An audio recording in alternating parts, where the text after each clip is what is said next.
दोस्तों, शाम की पूजा का सही समय क्या होता है? शाम को दीपक कब जलाना चाहिए और दीपक जलाते समय किस नियम का पालन करना चाहिए? अगर हम शाम को दीपक जलाते हैं तो क्या हमें स्नान करना आवश्यक है? मतलब शाम की पूजा बिना स्नान किए कर सकते हैं या नहीं कर सकते हैं? और शाम को घर में कितने दीपक प्रज्वलित करने चाहिए, कहाँ कहाँ दीपक प्रज्वलित करना चाहिए, दीपक जलाने का मंत्र क्या होता है, घर की परेशानियों को दूर करने के लिए और किसी से विशेष मनोकामनाओं को पूर्ण करने के लिए दीपक किस प्रकार से प्रज्वलित करना चाहिए। इसीलिए आज की वीडियो में पूरी तरह संध्या वंदना पर आधारित है।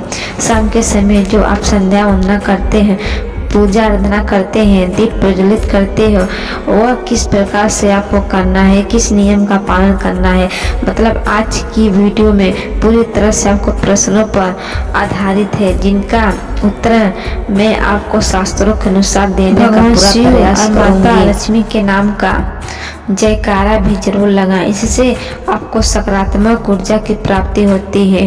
और अगर आपका कोई भी सुझाव हो, कोई भी प्रश्न हो तो विशेष वीडियो देखना चाहते हो तो उसके लिए कमेंट बॉक्स में जरूर लिखें। यह होगा कि इस चैनल पर जो भी नई वीडियो अपलोड होगी वह आपको सही समय पर प्राप्त होगी। तो सबसे पहले बात करते हैं कि दीपक प्रज्वलित करने से पहले, मतलब शाम को पूजा करने से पहले क्या स्नान करना आवश्यक है।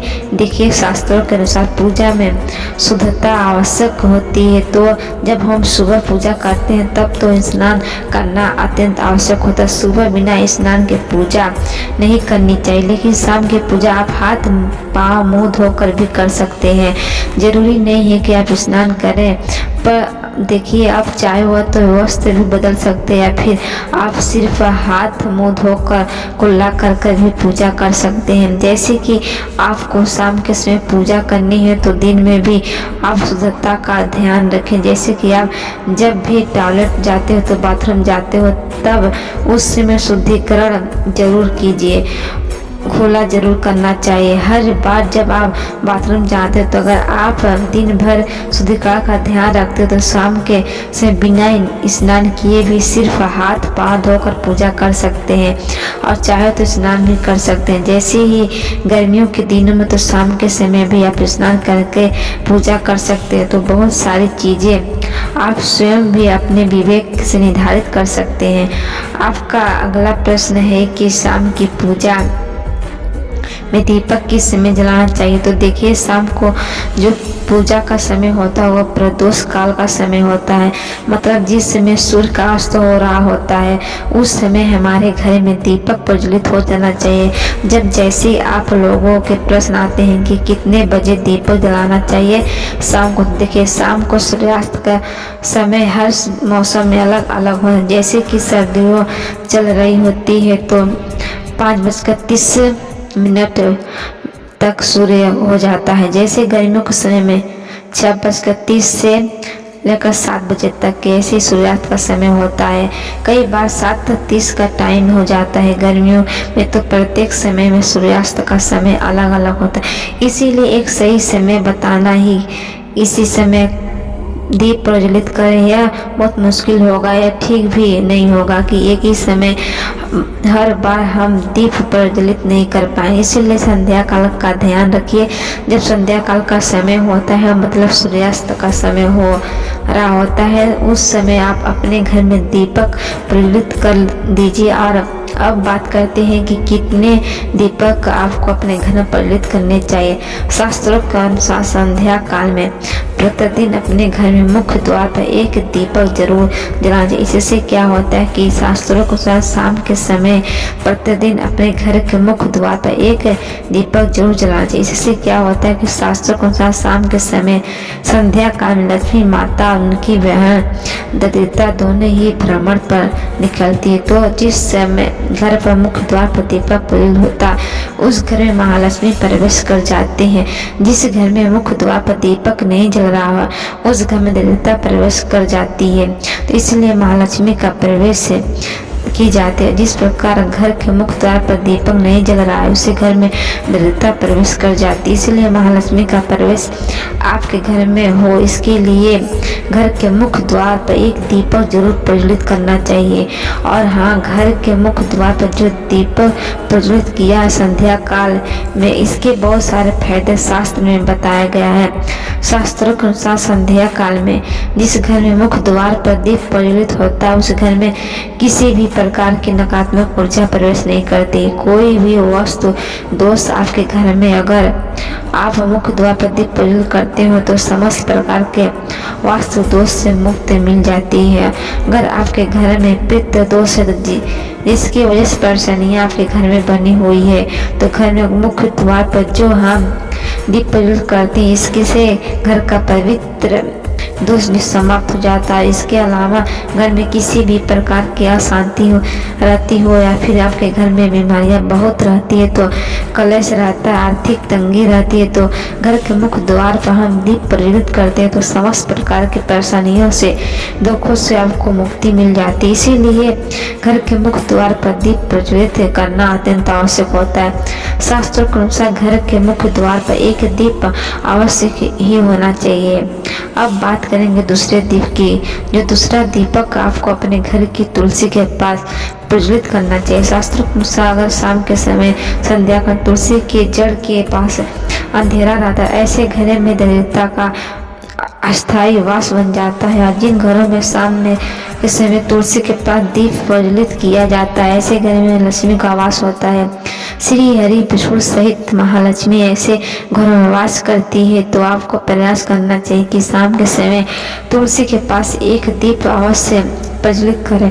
अब बात करते हैं अगले दीप की, जो शाम के समय अपने घर के ईशान कोण में, मतलब जहाँ पर किसी आपने अपने घर का मंदिर बनाया हुआ है, उसी स्थान पर घर के मंदिर एक दीप प्रज्वलित अवश्य करें। 2-3 दीपक का आपको प्रतिदिन जरूर प्रज्वलित करना चाहिए। अगर आपको तीनों दीपक प्रतिदिन प्रज्वलित करते हैं तो विश्वास रखिए आपके घर की बहुत सारी परेशानियां स्वयं ही समाप्त हो जाती है। अब बात करते हैं अगले प्रश्न के बारे में, जो आप लोगों के हमेशा प्रश्न आते हैं कि दीपक किस चीज़ से प्रज्वलित करना चाहिए, सरसों तेल डालना सकते हैं या नहीं, फिर तिल के तेल प्रयोग करना चाहिए या नहीं, फिर शुद्धि गाय की घी का हमें दीप प्रज्वलित करना चाहिए या नहीं। देखिए, शास्त्रों के अनुसार सरसों के तेल का दीपक हर जगह प्रज्वलित नहीं करना चाहिए। सरसों का तेल कड़वा तेल कहा जाता है। इस तेल का दीपक प्रज्वलित करते हैं शनिदेव के लिए। अगर आप दिन में दान करते हो शनि के लिए, तो दिन में आपको सरसों का तेल दीपक प्रज्वलित करना चाहिए।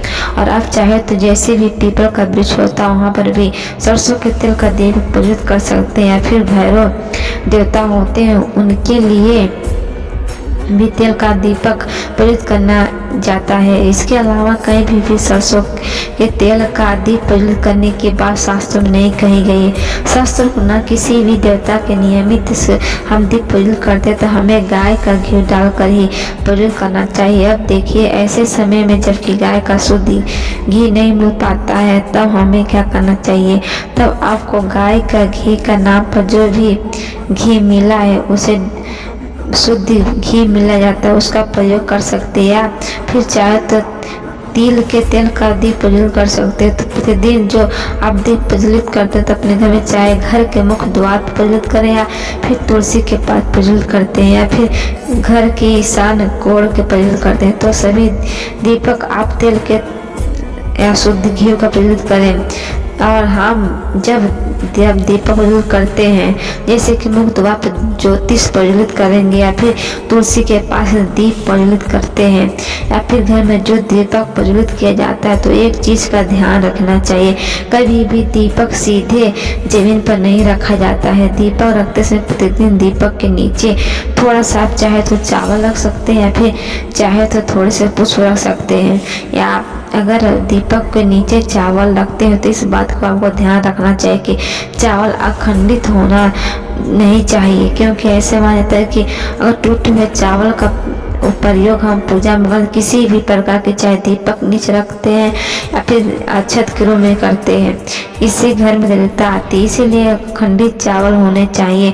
अगर आप दीपक के नीचे रखते हैं तो जैसे कई लोगों के प्रश्न आते हैं प्रतिदिन जो दीपक नीचे हम चावल रखें तो हम उस चावल का अगले दिन क्या करना चाहिए, अगले दिन उठाकर आप पक्षियों में डाल देना चाहिए, पक्षी खा जाते हैं। और घर में आप जो इस अंकड़ में दीपक प्रज्वलित करते हैं, मतलब घर के मंदिर जो दीपक प्रज्वलित किया जाता है उस मंदिर को आप किस पात्र भी रखते हैं, तो जैसे कि एक छोटी सी प्लेट ले लीजिए, उस प्लेट में दीपक रख दीजिए और दीपक हम प्रज्वलित करते हैं। मतलब घर के मंदिर में जो दीपक प्रज्वलित करेंगे वह किसी प्रकार पात्र में भी रख सकते हैं, किसी सीधी जमीन पर आपको भी दीपक नहीं रखना है, इस बात का ध्यान रखें।